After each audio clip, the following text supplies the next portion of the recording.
Yo, what's up mga kaliper? So, ay mga kaliper, no? So, ang gagawin ko ngayon mga kaliper is mag-grab double tayo mga kaliper, no?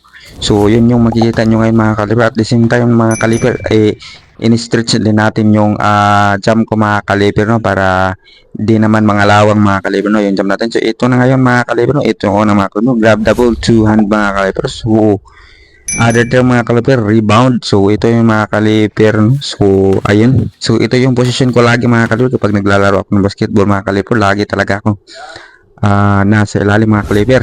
So, ito lang yung muna yung ginawa ko ngayon mga kaliper, no? Kasi wala tayong oras mga kaliper. Kaunti lang yung oras natin yan mga kaliper, no? So, at saka stress lang talaga mga kaliper sa aking jump. Nagpapahinga rin kasi tayo mga kaliper, no? Sa pag-workout. Kaya, ito lang yung ginawa ko ngayon mga kaliper, no? So makikita nyo mga kaliper, sa tingin nyo mga kaliper, nag-improve ba tayo ng husto mga kaliper? So mag-comment lang kayo, no, down below.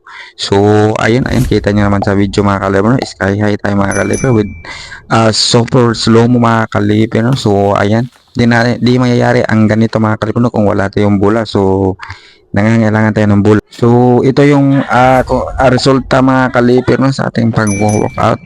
Tuloy-tuloy, so consistent lang talaga mga kaliper, no? So ayun, makikita talaga natin mga kaliper ang magandang resulta kapag nagsipag tayo sa pag-workout, no? So ito naman mga kaliper, no, effective talaga yung mga workout natin na ginawa mga kaliper. So tuloy-tuloy pa rin ako niyan mga kaliper, no?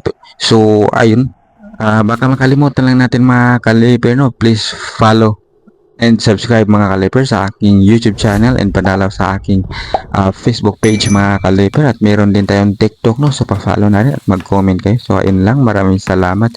So see you sa ating next vlog mga kaliper on Monday.